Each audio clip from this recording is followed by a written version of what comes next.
Assalamualaikum warahmatullahi wabarakatuh. Perkenalkan, nama saya Cia Aulia. Saya dari jurusan Analis Kesehatan D4 Politeknik Kesehatan Kemenkes Pontianak. Di video ini, saya dan teman-teman saya akan menjelaskan tentang alat laboratorium yaitu waterbath. Dan di dalam video ini, saya dan teman-teman saya akan menjelaskan apa itu waterbath, prinsip kerja waterbath, cara kerja waterbath, serta perawatan waterbath. Baiklah, selanjutnya saya akan memperkenalkan nama-nama teman saya. Assalamualaikum warahmatullahi wabarakatuh. Perkenalkan, nama saya Dea Akeliani dari jurusan D4 Analis Kesehatan. Perkenalkan, nama saya Aza Zafira dari Prodi D4 Analis Kesehatan. Saya Bella Ramadanti dari Prodi D4 Analis Kesehatan. Apa itu waterbath? Waterbath adalah alat laboratorium yang terbuat dari wadah yang berisi air. Alat ini digunakan untuk menginkubasi sampel dalam air pada suhu konstan selama periode yang lama. Sebagian besar, waterbath ini memiliki antarmuka digital atau analog untuk memungkinkan pengguna mengatur suhu yang diinginkan. Tetapi beberapa waterbath memiliki suhu yang dikontrol oleh arus yang melewati sensor. Anggap saja controller. Lalu, apakah fungsi dari waterbath dan kegunaan waterbath di laboratorium? Fungsi utama waterbath adalah untuk menciptakan suhu konstan air di kisaran 30 sampai 100 derajat Celcius yang kemudian digunakan untuk proses pemanasan reagen atau cairan lainnya. Pemanfaatan waterbath ada 3. Yang pertama, pemanasan reagen. Yang kedua, peleburan substrat. Yang ketiga, inkubasi sel kultur.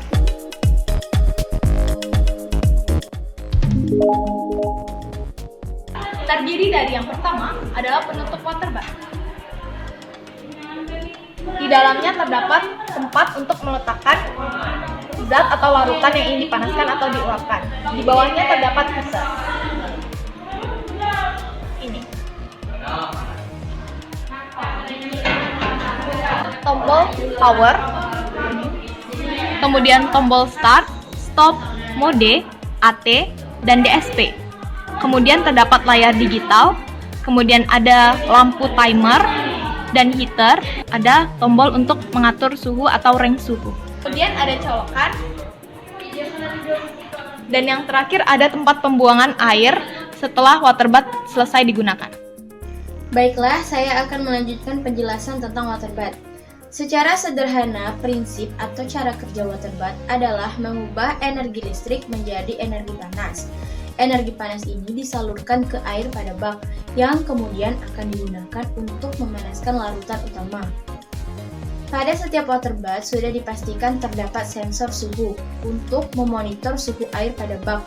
Bak inilah yang nantinya akan digunakan untuk memanaskan larutan yang sudah terdapat di dalam labu Erlenmeyer. Selanjutnya ada jenis-jenis waterbath. Jika dilihat dari kemudahan cara penggunaannya, waterbath dibagi menjadi 2, yaitu analog waterbath dan digital waterbath. Analog waterbath adalah waterbath yang cara pengoperasiannya masih analog, yaitu dengan memutar tuas indikator suhu yang berisi potensiometer untuk memberikan energi listrik yang sesuai dengan kebutuhan suhu yang diinginkan oleh laboran.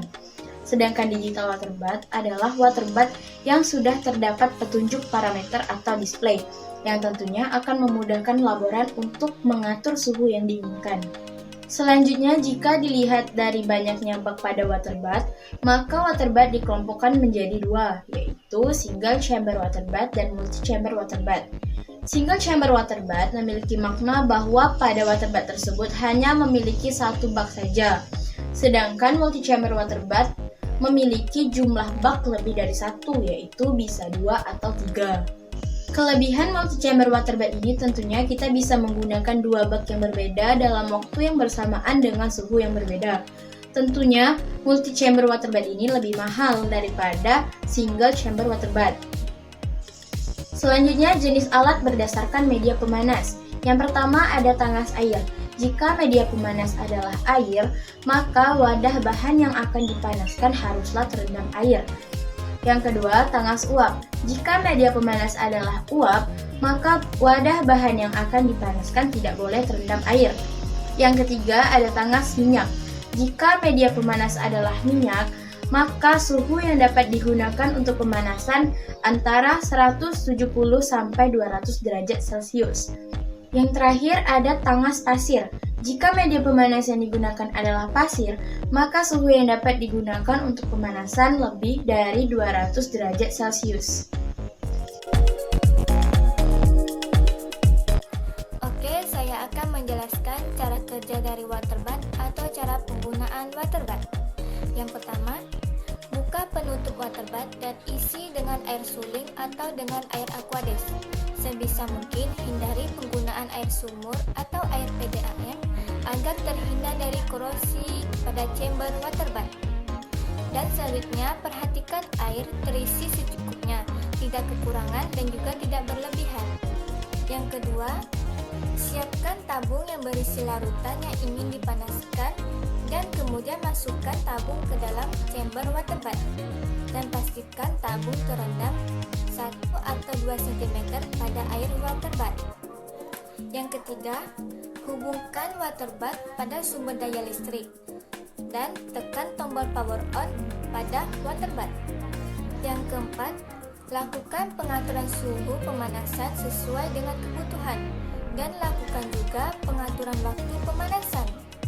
Lalu, tekan tombol start dan biarkan proses pemanasan berjalan sesuai dengan waktu yang ditentukan.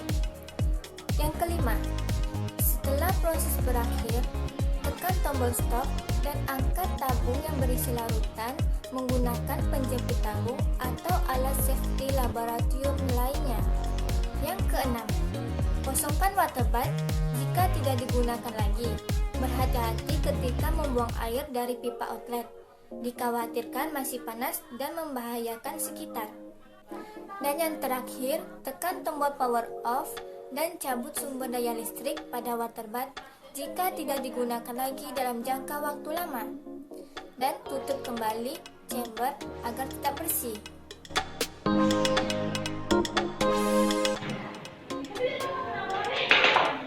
Setelah itu, kita isi water bath dengan air.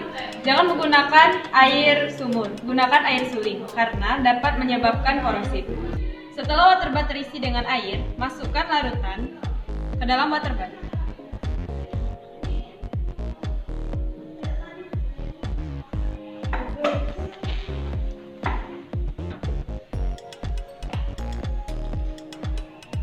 Setelah itu, colokkan kabel pada arus listrik.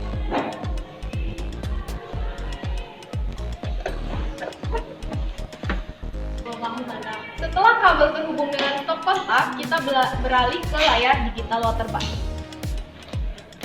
Di sini, kita hidupkan tombol power. Pada layar akan muncul angka dan tunggu sebentar sampai menunjukkan suhu awal air yang berada di dalam water bath. Kemudian untuk mengatur suhu, tekan tombol mode sekali. Kemudian sekali lagi untuk menunjukkan angka dan atur suhu yang diinginkan. Misalnya adalah 70,2 derajat. Maka pada tombol DSP kita naikkan menjadi 2 dan geser dengan menekan tombol AT, geser dan naikkan menjadi 70,2. Ini sudah menunjukkan suhu yang ingin kita capai. Kemudian tekan tombol mode sekali lagi untuk mengatur timer atau waktu. Misalnya kita ingin mengatur pada waktu 20 menit. Maka ubah dengan menekan tombol DSP kembali, geser dan naikkan menjadi 20 menit. Kemudian tekan tombol mode sekali dan tekan tombol start. Lampu pada timer akan berkedip-kedip berwarna hijau.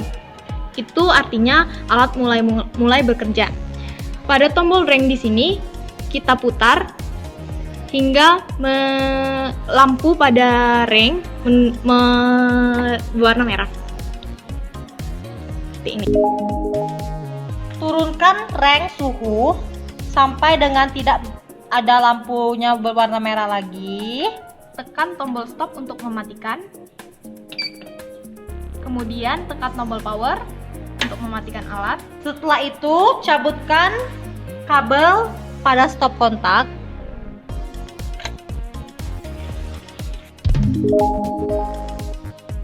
Gunakan, kita ambil larutan yang sudah dipanaskan dengan menggunakan penjepit secara perlahan-lahan.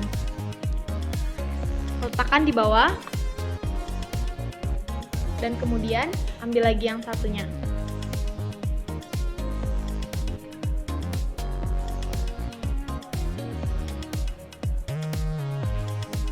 Setelah itu, tiriskan air yang berada di dalam water bath dengan menggunakan selang yang ada di belakang. Setelah air dalam water bath dibuang, tutup water bath menggunakan penutup yang tadi.